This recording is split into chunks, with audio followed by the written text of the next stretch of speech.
Jemaat yang terkasih dalam Tuhan Yesus Kristus, selamat memasuki ibadah Minggu tanggal 18 Oktober 2020 yang dilayangkan secara online oleh GKI Citraland.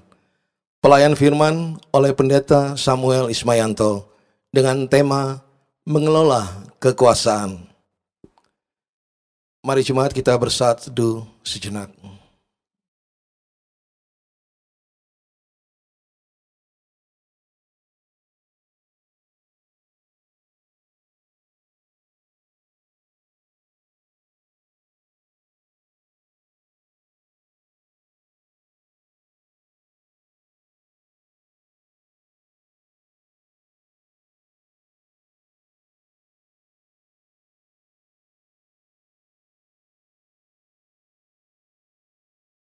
Ceritakanlah kemuliaannya di antara bangsa-bangsa, dari perbuatan-perbuatan yang ajaib di antara segala suku bangsa, sebab Tuhan Maha Besar dan terpuji sangat. Ia lebih dahsyat daripada segala Allah.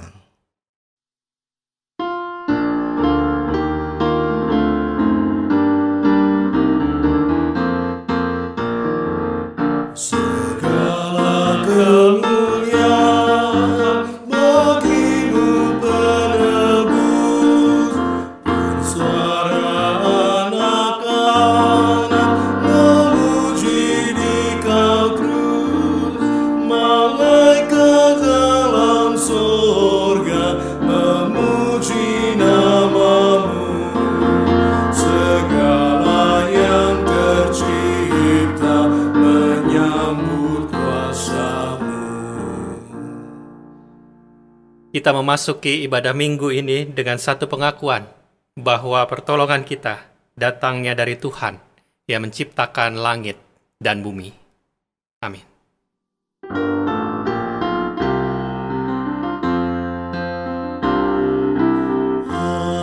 amin, amin, amin, amin.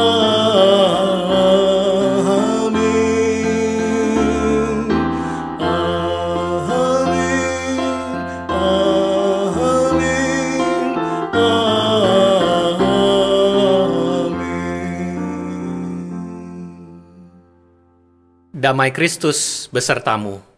Dan besertamu juga. Jemaat terkasih, kekuasaan seringkali diidentikan dengan jabatan yang tinggi, namun nyatanya dalam hidup tidak selalu kekuasaan mengarah pada jabatan tinggi dalam perusahaan atau pemerintahan. Siapapun bisa berkuasa saat dirinya sedang mengelola sesuatu. Oleh sebab itu kita perlu belajar tentang mengelola kekuasaan agar dapat mendatangkan damai sejahtera di dalam kehidupan.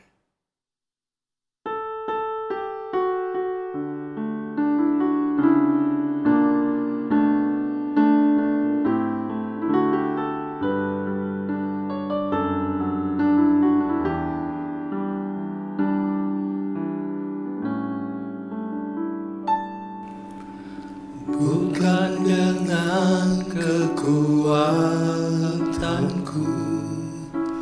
ku dapat jalani hidupku, tanpa Tuhan yang di sampingku ku tak mampu sendiri. Engkaulah kuatku yang menopangku, ku pandang wajah-Mu dan berseru, pertolongan-Mu datang dari-Mu. Peganglah tanganku, jangan lepaskan, Kaulah harapan dalam hidupku.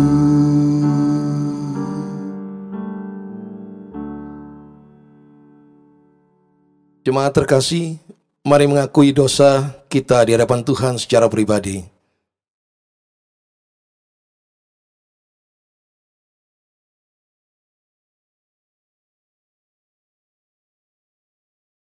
Tuhan Yesus yang terkasih, hanya Engkau-Lah yang mengerti isi hati kami, pikiran kami, tiada yang tersembunyi bagimu.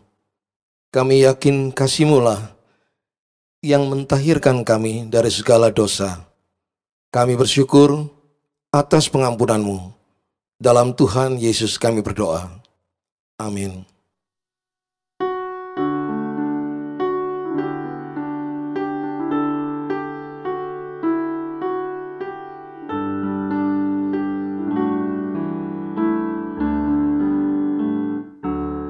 Suara Yesus ku dengar, hai mari yang benar. Serahkanlah kepadaku bebanmu yang berat. Kepada Yesus Tuhanku, ku datang berserah. Jiwaku yang letih lesu, dibuatnya lega. Bagi setiap kita yang diampuni dosanya, anugerah Tuhan nyata dalam kehidupan kita. Demikian sabdanya tertulis dalam Mazmur 96, ayat yang ke-11 hingga ayat ke-13. Biarlah langit bersukacita dan bumi bersorak-sorak. Biarlah gemuruh laut serta isinya. Biarlah beria-ria padang dan segala yang di atasnya. Maka segala pohon di hutan bersorak-sorai di hadapan Tuhan, sebab Ia datang untuk menghakimi bumi. Dan Ia akan menghakimi dunia dengan keadilan, dan bangsa-bangsa dengan kesetiaannya. Demikianlah berita anugerah dari Tuhan. Syukur kepada Allah.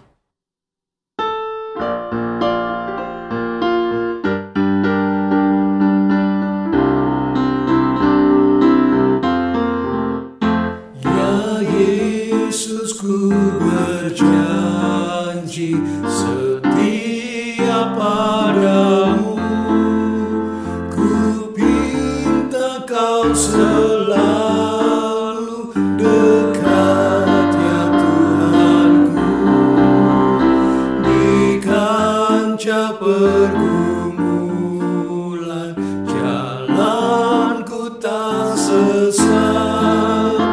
Karena Engkau temanku, pemimpin terdekat.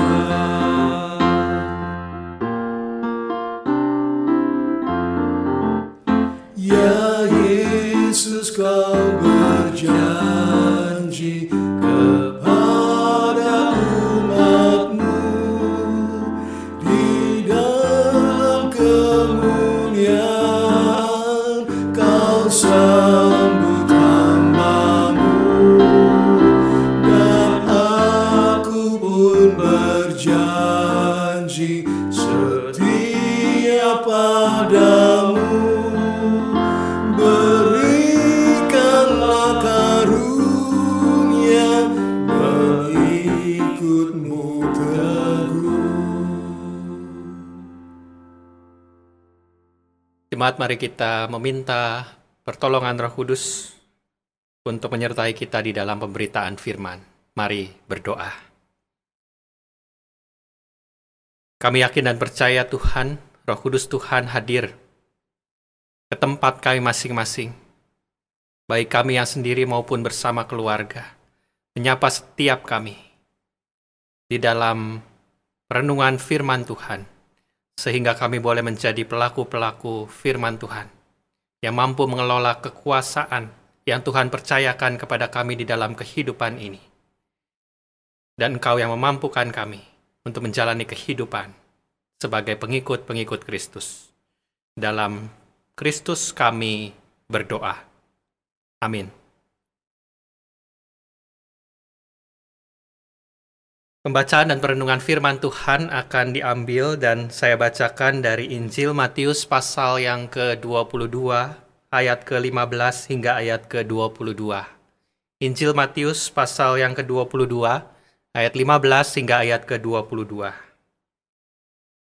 Kemudian pergilah orang-orang Farisi, mereka berunding bagaimana mereka dapat menjerat Yesus dengan suatu pertanyaan.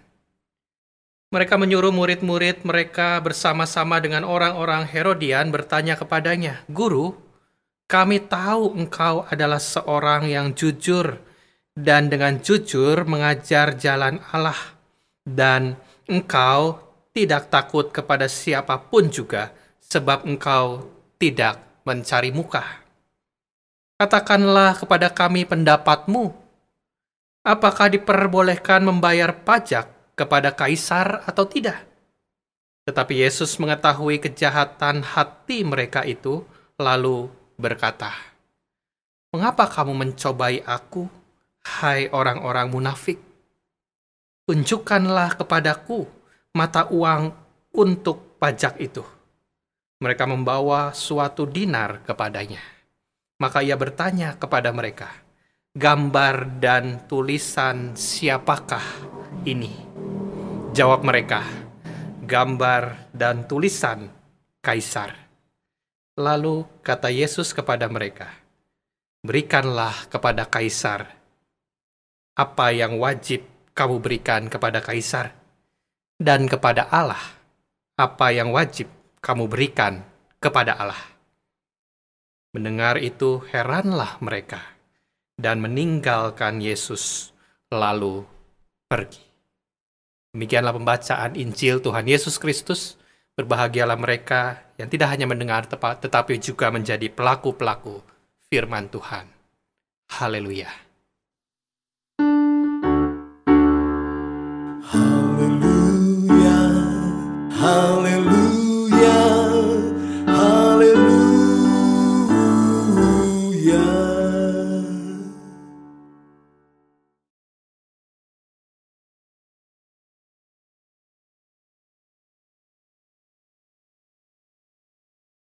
Jemaat yang terkasih di dalam Tuhan Yesus Kristus dimanapun berada, di dalam tema mengelola kekuasaan, kita mau melihat bahwa di dalam mengelola kekuasaan itu tidak hanya dimiliki oleh mereka yang menduduki jabatan yang tinggi, atau yang punya perusahaan, atau yang punya banyak karyawan atau anak buah.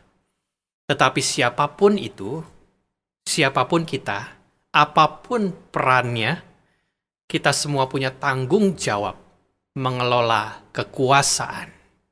Tukang parkir contohnya, dia berkuasa atas pekerjaannya, atas lahan parkir yang dipercayakan kepadanya, dan atas kendaraan-kendaraan yang masuk ke dalam lahannya. Dia berkuasa mengatur posisi-posisi parkir dalam keadaan yang benar, kiri, kanan, maju, mundur, stop. Dia berkuasa dan bertanggung jawab atas itu. Jadi mengelola kekuasaan itu dimiliki oleh siapapun, dan siapapun perlu mengelolanya baik di dalam lingkup yang kecil maupun lingkup yang besar, baik di dalam keluarga, di dalam gereja, dalam perusahaan, maupun dalam pemerintahan, baik posisinya sebagai atasan atau sebagai bawahan, baik di dalam keluarga sebagai orang tua, maupun sebagai anak-anak, baik sebagai orang yang duduk di dalam pemerintahan, ataupun sebagai warga negara di dalamnya. Dan secara spesifik di dalam bacaan kita mengisahkan tentang hal membayar pajak pada pemerintah. Itu berarti bagaimana kita berkuasa untuk mengatur, untuk mengelola apa yang kita miliki, harta yang kita miliki, tapi juga bersinggungan dengan negara yang berkuasa mengatur rakyatnya, termasuk dalam hal untuk rakyatnya membayar pajak, dalam hal mengelola, kita tahu sudah menjadi mandat yang diberikan Allah sejak awal kepada manusia setelah penciptaan. Allah mengatakan, kuasailah bumi, kelolalah, usahakanlah. Jadi mengusahakannya jadi salah satu bagian di dalam berpartisipasi bagi kesejahteraan dunia yang Tuhan ciptakan. Dan kalau pada saat ini kita tarik jauh bahwa membayar kewajiban pajak termasuk juga kita berpartisipasi di dalam kesejahteraan dunia yang harus kita kelola dengan baik. Nah, kita mau mulai dari definisi tentang apa sih pajak itu. Ya. Apa sih pajak itu? Apa ketika contohnya kita masuk ke dalam museum milik negara, milik pemerintah, lalu ada biaya yang kita keluarkan, apakah pada saat kita masuk ke jalan tol, lalu kita bayar, apakah itu termasuk pajak? Ada sebuah disertasi yang saya temui, karya tulis dari seorang S3 tentang pajak. Dia mengidentifikasikan pajak begini.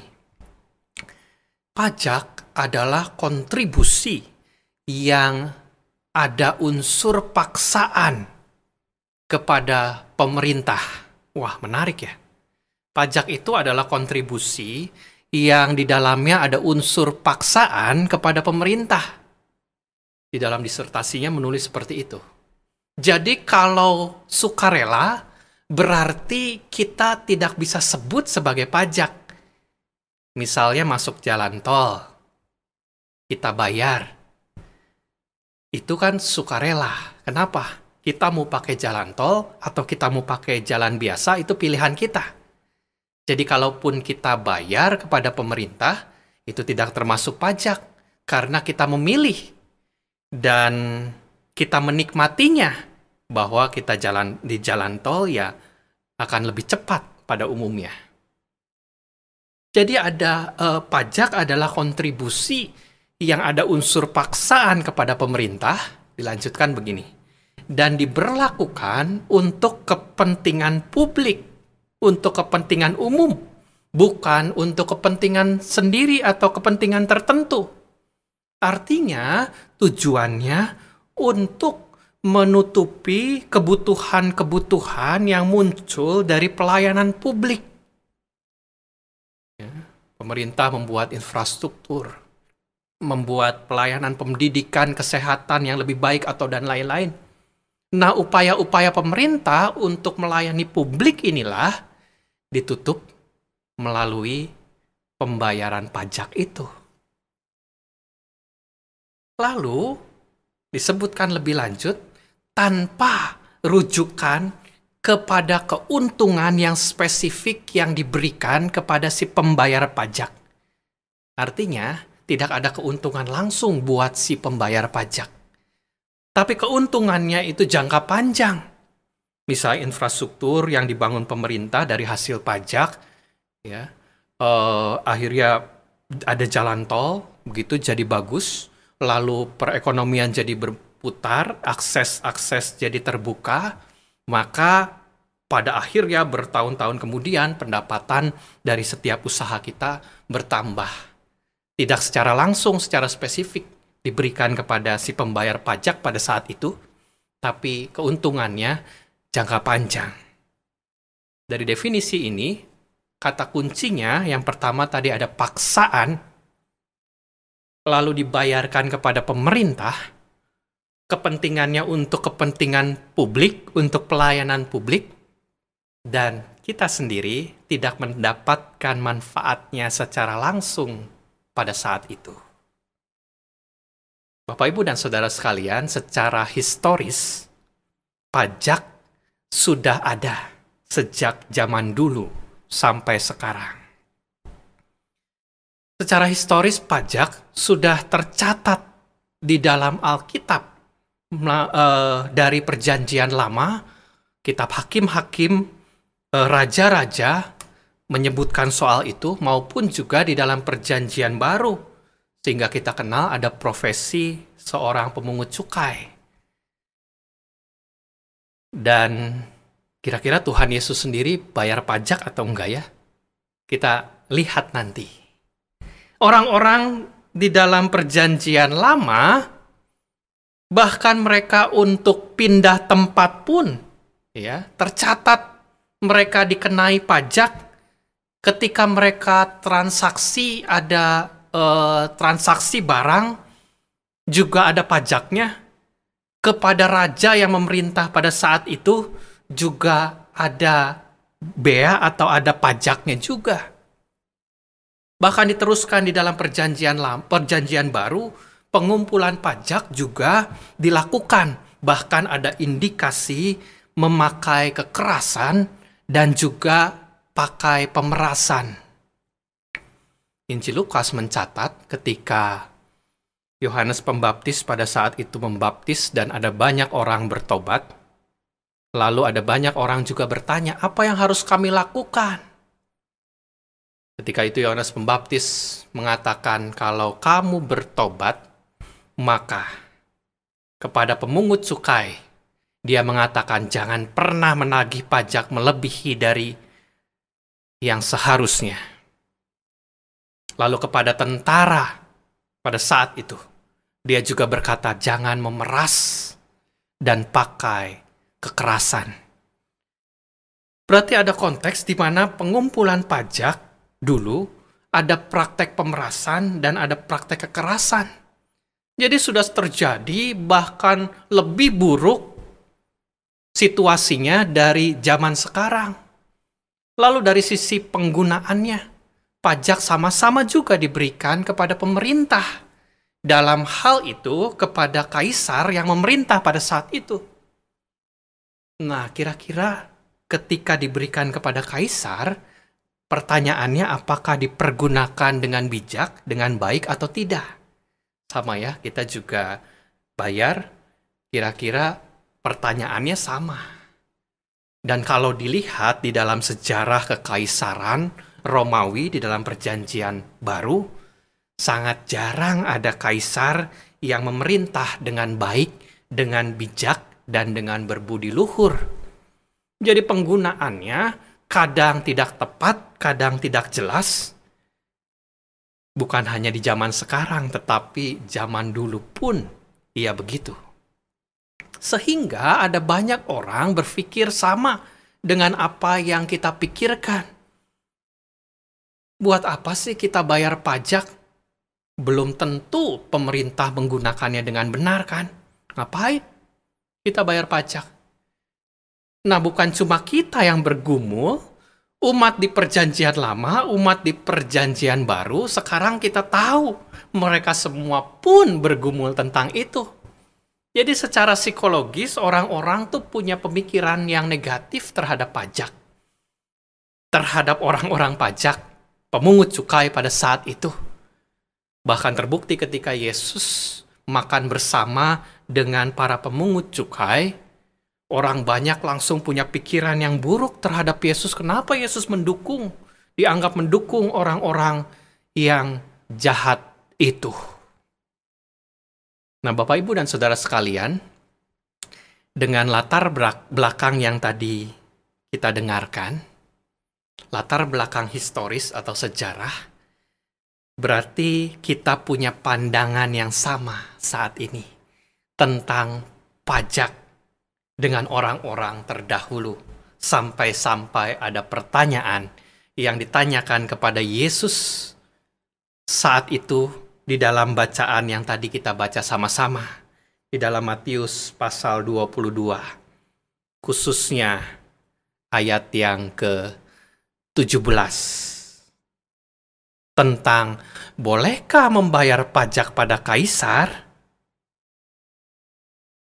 Dengan latar belakang tadi kita lebih jelas sekarang tentang pertanyaan ini. pertanyaan yang dilematis.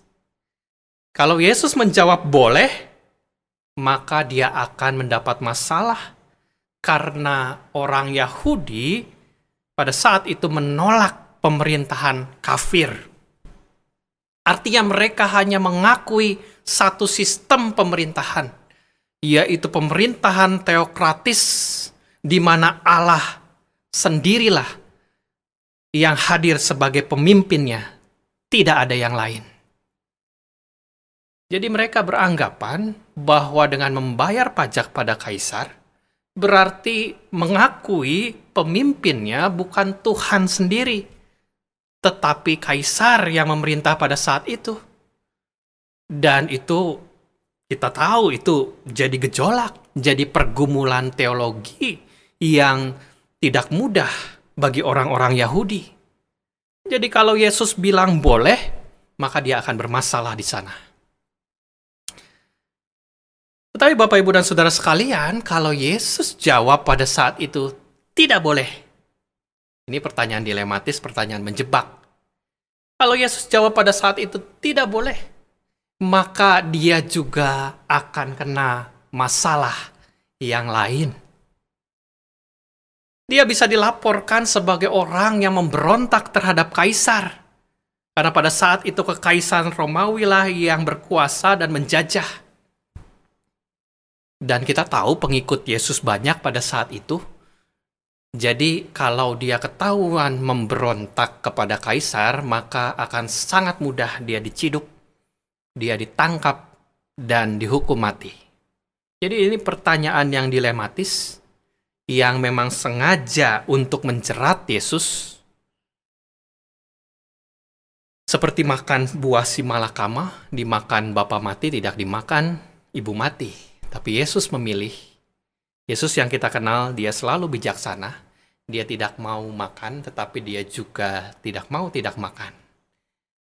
Orang bijaksana tidak hanya memikirkan atau memilih kiri atau kanan berpihak pada satu sisi atau sisi yang lain, tapi di antaranya.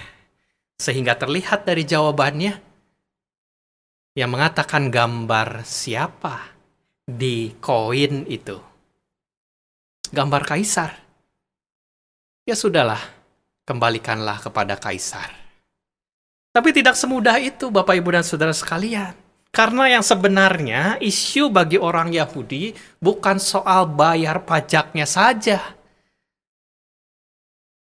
Karena secara historis tadi sudah dijelaskan bahwa mereka sudah terbiasa dengan pajak, bahkan dari raja-raja, sejak Raja Saul, Daud, Salomo, dan seterusnya penerusnya mereka semua sudah menarik pajak.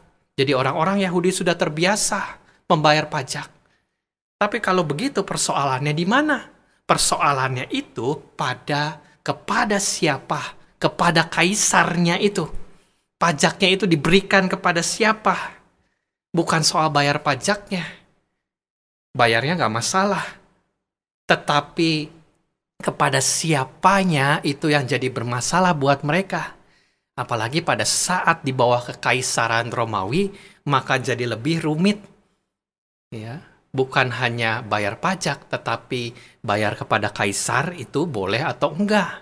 Ini dilema antara dilema moral dan dilema antara dilema teologis. Lalu bagaimana kita menyikapi hal ini kalau kita juga tarik di dalam kehidupan kita? Bukan kebetulan Injil Matius, kalau kita lihat mundur sedikit, di dalam Matius pasal yang ke-17, mulai dari ayat yang ke-24, Bapak Ibu bisa lihat dan gali sendiri nanti, Matius 17 ayat ke-24 hingga ayat 27. Di sana, pemungut pajak bertanya kepada murid-murid Yesus. Menarik ya, jarang perikop ini kita pelajari. Ya, perikopnya judul Yesus membayar bea untuk bait Allah. Membayar pajak, begitu. Pada saat itu, pemungut pajak bertanya kepada murid-murid Yesus, apakah gurumu membayar pajak? Lihat. Murid-murid jawab pada saat itu, bayar kok. Yesus bayar. Tapi ketika sampai di rumah diceritakan, murid-murid bertanya lagi, khususnya Petrus bertanya lagi kepada Yesus, Tuhan, mengapa sih kita bayar?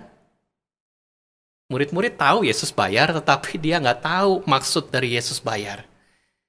Lalu Yesus di sini dari percakapannya kita bisa baca, Yesus mengajar murid-murid untuk berpikir secara rasional bahwa pajak itu adalah praktek yang universal. Di semua tempat, di semua pemerintahan, dimanapun itu, ya, perlu uang dari pajak itu untuk menjalankan pemerintahannya, untuk mensejahterakan rakyatnya, sebaik atau seburuk apapun pemerintahannya. Ya. Bahwa pada intinya Yesus mau mengatakan, jangan di ayat yang selanjutnya di situ, ayat 27, jangan jadi batu sandungan. Tetapi Yesus mau mengatakan, jadilah teladan. Bapak Ibu, ini bagian yang menarik. Matius 17 ayat 24 hingga ayat 27 ini. Ya, jangan jadi batu sandungan, jadilah teladan. Bagian menarik ini bisa kita bahas tersendiri nanti. Kedua, kalau kita kembali ke dalam Matius 22 tadi, ya, Yesus bertanya, ya, gambar siapakah yang ada di koin itu? Gambar kaisar. Ya, berikanlah kepada kaisar apa yang menjadi milik kaisar. Ini di sini Yesus mau mengatakan atau bicara soal kepantasan dari tujuan. Kepantasan tujuan. Kalau kita berikan, ya tujuannya pantas begitu. Untuk pengembangan, untuk pelayanan publik, ya berikanlah secara pantas.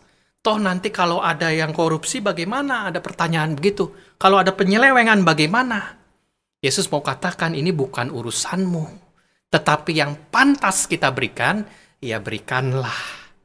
Apa yang menjadi tanggung jawab kita, selama tujuannya pantas, ya berikanlah. Jadilah teladan, bukan jadi batu sandungan. Dan yang terpenting bahwa Yesus bukan cuma mengatakan berikan kepada kaisar apa yang wajib diberikan kepada kaisar. Tetapi Yesus juga menambahkan, berikan kepada Allah apa yang wajib diterima oleh Allah. Berikan apa yang layak diberikan. Ini bukan hanya bicara masalah pemerintahan di dunia ini yang berdosa ini. Tapi juga bicara soal relasi kita dengan Allah. Di situ Yesus sekaligus mengajarkan soal ketaatan kepada pemerintah, ya, tetapi juga soal ketaatan kepada Allah.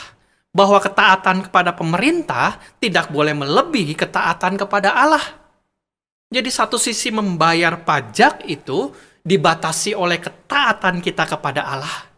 Tetapi di sisi lain, ketika kita membayar pajak kepada pemerintah, itu juga menjadi bukti ketaatan kita kepada Allah yang memerintah di atas segala pemerintahan yang ada di dunia ini.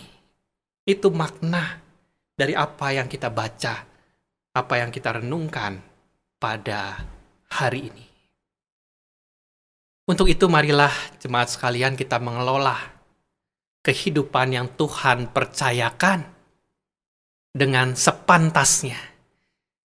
Seperti yang Tuhan ajarkan. Dengan sewajarnya. Artinya kita kelola kehidupan ini bukan hanya tujuannya untuk kepentingan diri kita sendiri.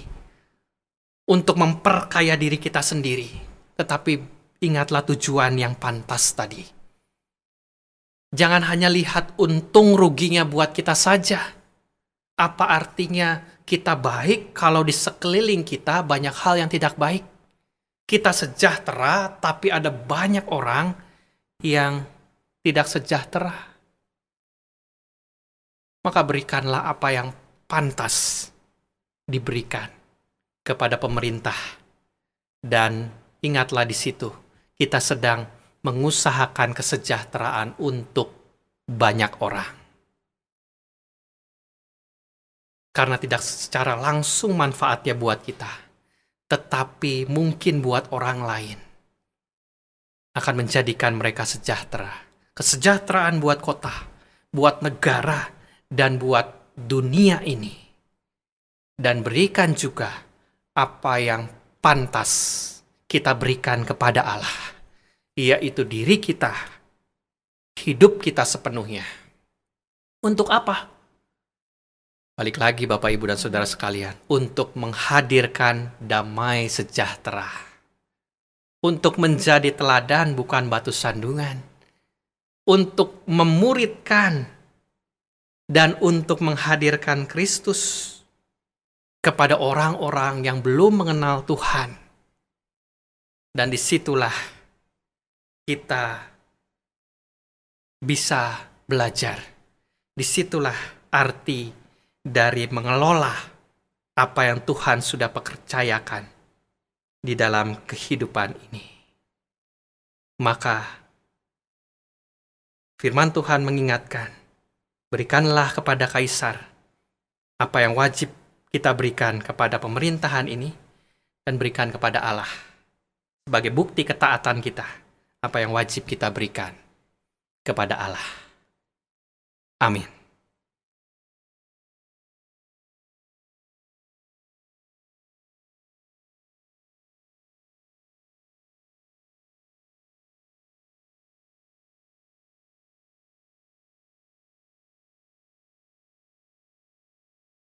Dengan berdiri, marilah kita bersama dengan umat Allah di masa lalu, masa kini, dan masa depan, mengingat pengakuan pada baptisan kita menurut pengakuan iman rasuli. Aku percaya pada Allah, Bapa yang Maha Kuasa, Khalik langit dan bumi, dan pada Yesus Kristus, Anak yang tunggal Tuhan kita, yang dikandung dari Roh Kudus, lahir dari anak darah Maria, yang menderita sengsara di bawah pemerintahan Pontius Pilatus, disalibkan, mati dan dikuburkan, turun ke dalam kerajaan maut. Pada hari yang ketiga, bangkit pula dari antara orang mati, naik ke surga, duduk di sebelah kanan Allah, Bapa yang Maha Kuasa. Dan dari sana ia akan datang untuk menghakimi orang yang hidup dan yang mati. Aku percaya pada Roh Kudus, gereja yang kudus dan am, persekutuan orang kudus, pengampunan dosa, kebangkitan orang mati, dan hidup yang kekal. Amin. Mari kita menaikkan syafaat kita. Bapa di sorga, Bapa yang baik, kami mengucap syukur firman Tuhan mengingatkan kami di dalam kami mengelola kehidupan yang Tuhan percayakan kepada kami, bahwa apa yang kami kelola bukan hanya untuk diri kami sendiri, tetapi kami juga diajar untuk memikirkan orang-orang sekitar kami, memikirkan dunia ini, memikirkan bagaimana damai sejahtera Allah boleh diberitakan dan dinyatakan lewat setiap kami, lewat apa yang kami berikan, lewat apa yang kami pertanggungjawabkan. Kiranya Tuhan yang memampukan kami. Terkhusus juga kami berdoa ya Tuhan, buat jemaat-Mu yang sakit, yang ada di dalam kelemahan tubuh mereka.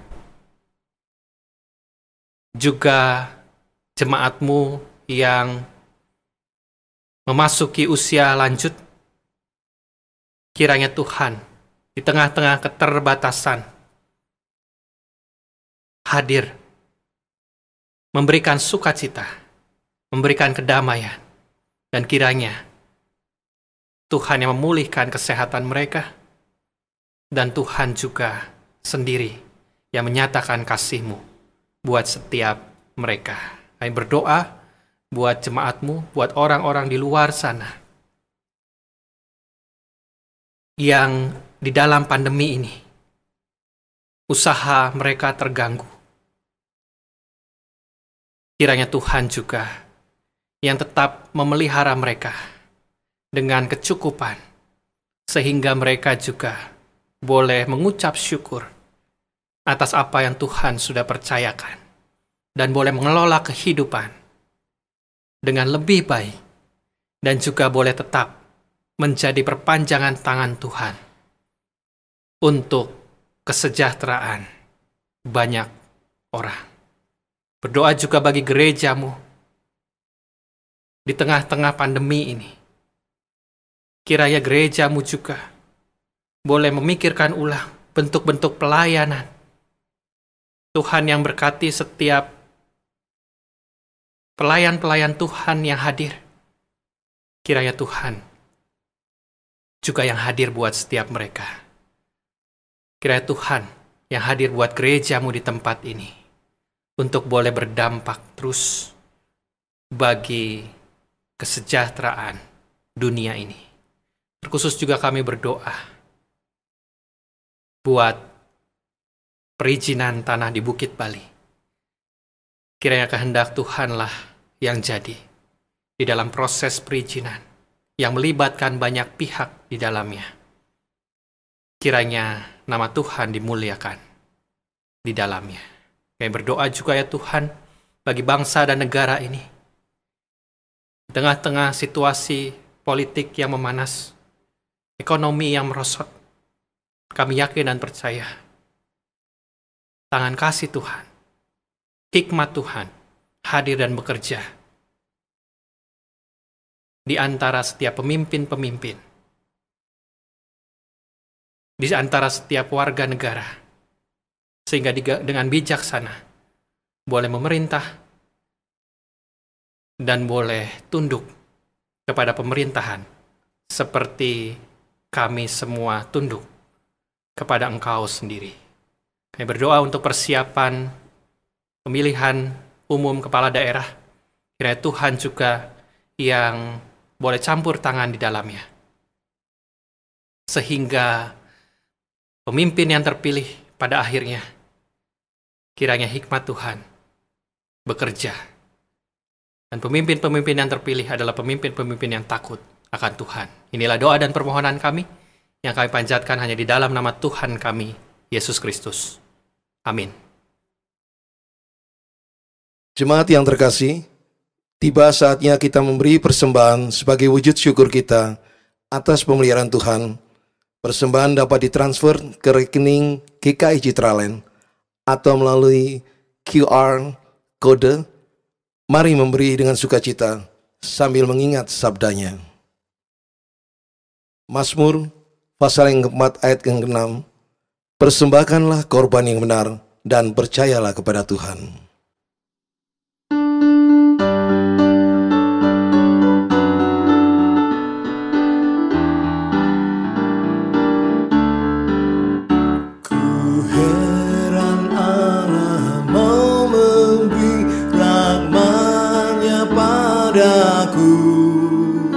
Dan Kristus sudi menebus yang hina bagaiku. Namun ku tahu yang ku percaya, dan aku yakin kan kuasanya. Ia menjaga yang ku taruhkan hingga harinya kelak. Mari kita berdoa. Tuhan Yesus, kami menyerahkan persembahan yang terkumpul dalam kasih-Mu. Pakailah setiap tangan yang mengelolanya dengan hikmat dari Tuhan. Hidup kami pun kami mau serahkan agar dipakai menjadi kemuliaan nama Tuhan. Demi Kristus Tuhan kami berdoa. Amin.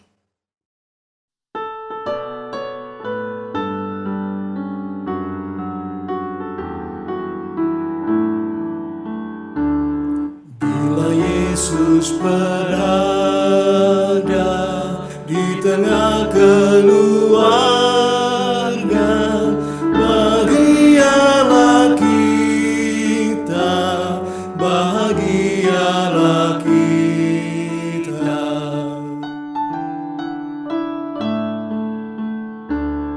Bila Yesus berkuasa di tengah keluarga, pasti kita bahagia, pasti kita bahagia. Marilah kita melanjutkan ibadah ini di dalam kehidupan sehari-hari, dengan tetap mengarahkan hati dan pikiran kita kepada Tuhan Yesus Kristus, dan terimalah berkat-Nya. Tuhan memberkati engkau dan melindungi engkau. Tuhan menyinari engkau dengan wajah-Nya dan memberi engkau kasih karunia. Tuhan menghadapkan wajah-Nya kepadamu dan memberi engkau damai sejahtera. Amin.